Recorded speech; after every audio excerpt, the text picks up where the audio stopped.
I think at this point, we're arguing about the wrong thing. Whether he's fit to serve or not fit to serve, history was made in the sense that the donors basically said no more money. Right. And they don't do that because they think, oh, the polling shows you're down this month. So the ugliness of this is that Joe Biden's legacy is going to be affected because of what happened. The policies and stuff that we're running historically didn't ever fit Joe, which people raised their eyebrows to. Harry Sisson thought he was ready for another round on Piers Morgan Uncensored, but the second Piers pressed him with the obvious question, the confidence disappeared. He froze when asked why he kept defending Joe Biden, even after it was clear the campaign was crumbling. The timing couldn't have been worse for him. Biden had just announced he was stepping aside, yet Harry was still repeating the same lines, as if nothing had changed. Viewers could sense the disconnect instantly. That's when Tyrus stepped in. Unlike Harry, he wasn't there to dress things up with polished talking points. He cut straight to what everyone was already thinking, that Biden's decline wasn't just speculation, it was right in front of us. And when Tyrus laid it out in his words, the entire atmosphere in the room shifted. The audience wasn't just listening anymore, they were reacting.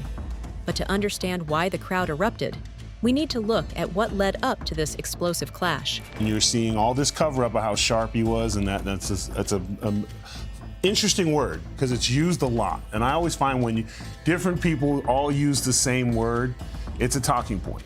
And that's the problem. We need to get away from talking points. I'm glad that he stepped down because I took no joy in criticizing speeches from somebody who was doing the best. Harry Sisson had built a reputation as a 21-year-old TikTok star who could charm millions with short, snappy videos. But over the past year, he had shifted from creating viral content to becoming a Democratic mouthpiece. Suddenly, Harry wasn't just posting trends and challenges. He was defending political figures, repeating party talking points, and framing debates in ways that often felt rehearsed. The most glaring example came during this appearance on Piers Morgan Uncensored. Biden had already made the monumental decision to step down from the race, yet Harry continued to insist that the former president was fit, sharp, and fully capable of leading. He doubled down repeatedly, sticking to phrases like, he was sharp, and insisting that he had personal experience meeting Biden, claiming the former president impressed him in private conversations. But viewers could already sense the disconnect. To illustrate just how confident, or perhaps how unwilling to face reality, Harry was, Piers Morgan offered him a simple wager, $10,000 to a charity of his choice, on Biden's ability to win the election. The twist was clear. If Harry was really so confident in Biden, this should have been an easy yes, but Harry refused. He hedged, saying he didn't bet on politics. Who do you think the two nominees will be in the end, and who will win? Yeah, it's going to be Joe Biden versus Donald Trump, and then Joe Biden's going to win. And Pierce, I'd love to chat with you after the election. You've made a few dollars, Harry, so why don't we have a little wager? $10,000 to a charity of your choice. I say Biden can't possibly win. You think he can? I mean, I personally don't bet on politics. I'm happy to have another bet to do something with charity. We can do something, absolutely no problem. But you wouldn't put your money where your mouth is on Biden, then? I don't bet on politics. That small hesitation revealed a lot. Even in front of millions, it was clear that Harry's certainty didn't fully align with the facts on the ground. Then came the moment Piers asked the hard question, why continue pretending Biden was fine? This was the turning point. Harry defended his position, insisting that achievements in policy mattered more than public perception or media narratives. He kept repeating that he had met Biden and found him sharp, emphasizing that one private encounter outweighed all the public evidence of decline. But Piers and Tyrus weren't letting him get away with it.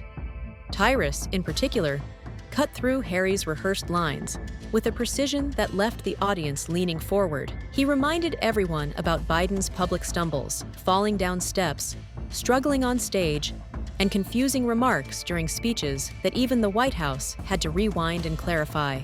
Tyrus didn't shy away from pointing out the reality. Biden's decline wasn't a matter of opinion.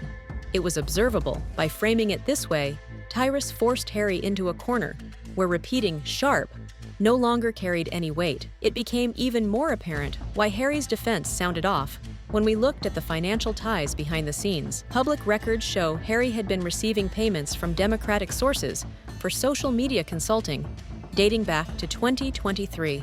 That means the words he was repeating weren't just personal observations. They were part of a crafted narrative, a way of shaping online discourse to favor a political figure. Every time Harry said "sharp," it sounded less like a genuine opinion and more like he was reciting a line written for him, and that's exactly where Tyrus made his move. He pointed out that the real story wasn't about Biden's choices, it was about the donors, the people controlling the campaign behind the scenes, who decided he couldn't continue. Once the funding dried up, the narrative changed and the exit became inevitable. That's how political legacies get rewritten in real time, not just by performance, but by who has the money to keep you afloat. Tyrus explained that this wasn't some isolated incident. This is the way politics operates at the highest level. Leaders can have decades of service and achievements, but when their public performance falters and the money stops flowing, it's over. All the speeches, all the appearances, all the staged moments, they can't withstand the reality of donor power. The crowd could feel it in the room. That moment, when the truth bypassed the spin, Tyrus laid out facts, showing how every awkward stumble and misstatement added up to the pressure that forced Biden's hand. Again, I don't believe that these policies were Joe Biden's. I believe that the real issue is that whether it was Kamala Harris or whomever made decisions and the president wasn't unable to. And we saw that. The debate is the reason why he's out. They pulled the money and they said enough. Then came Biden's exit speech, the part he framed as passing the torch to a new generation. On the surface, it sounded noble. On paper, it was a graceful bow, but Tyrus didn't let the line pass unchallenged. He highlighted the reality behind the words. The so-called torch passing wasn't a personal decision by Biden. It was orchestrated by party elites and major donors. Obama, Pelosi, the Disney family, and other influential voices had all stepped in, quietly nudging the situation to its conclusion. Piers added context, pointing out that this wasn't speculation. These were documented moves, visible in public statements and donor actions, showing the coordination that led to the exit. The room could feel the shift, and Harry's confident front began to crack. Harry tried to recover, insisting that Biden had acted honorably, that stepping down was his choice. But Tyrus and Piers pushed back immediately. Tyrus reminded him of the reality. Nancy Pelosi had given Biden two options, the easy way or the hard way. The easy way would be a graceful exit, saving face publicly. The hard way would involve legal or party maneuvers, Article 25 discussions, and a much more dramatic removal. Harry's insistence on honor couldn't hold up under that scrutiny. Piers reinforced it, emphasizing that the public narrative didn't match the behind-the-scenes pressure that forced the decision. At this point, Harry was trying to spin his lines the way he had rehearsed them for social media, but the live setting, with Tyrus dismantling each argument in real time, exposed every flaw. Tyrus wasn't just disagreeing. He was showing how facts and context rendered the talking points meaningless. By the time the discussion moved past Biden's exit, it was clear. Harry had nothing left that could stand up to scrutiny. Tyrus had not just corrected the record. He had exposed the underlying mechanics that shaped the narrative Harry had been defending. You can't run one side's deceiving and not doing what they need to do. Why are you shaking your head? Because we win on policy. Like I wanted to be a policy conversation. I'll take that bet. I agree. I think we're the party of pro-choice. We're the party of capping insulin at $35 a month. We're the party of fighting climate change. We're the party of investing in infrastructure. So I want a policy conversation. When does that insulin kick in? Because I have a type 1 diabetic at home, and I'm still waiting for seniors on Medicare. 35. Well, you know, Joe Biden's trying to, or well, I guess it's going to be Kamala Harris as the nominee. Wants to expand it to all Americans, not just seniors on Medicare. That's our agenda. I think so her record is his record. Well, they work together. That's all you need, President Trump. Just run on the record. I agree. Look at the largest investment in infrastructure since Eisenhower, largest investment in fighting climate change in world history, and as we mentioned, capping insulin at $35 a month for seniors on Medicare. If you want that to be her record, I'm there. Yeah, none of that happened. When the dust settled, Harry was left with nothing but recycled lines. Every argument he tried to make had already been countered. Every talking point already dismantled. Tyrus, on the other hand, cut through with plain, simple truth, drawing the audience's attention to what really mattered. Facts over spin, observation over repetition, reality over narrative. The crowd wasn't just reacting to the words spoken, they were reacting to the exposure of spin, the moment where pretense met reality and lost. And that's what made this clash memorable. It wasn't a personal attack.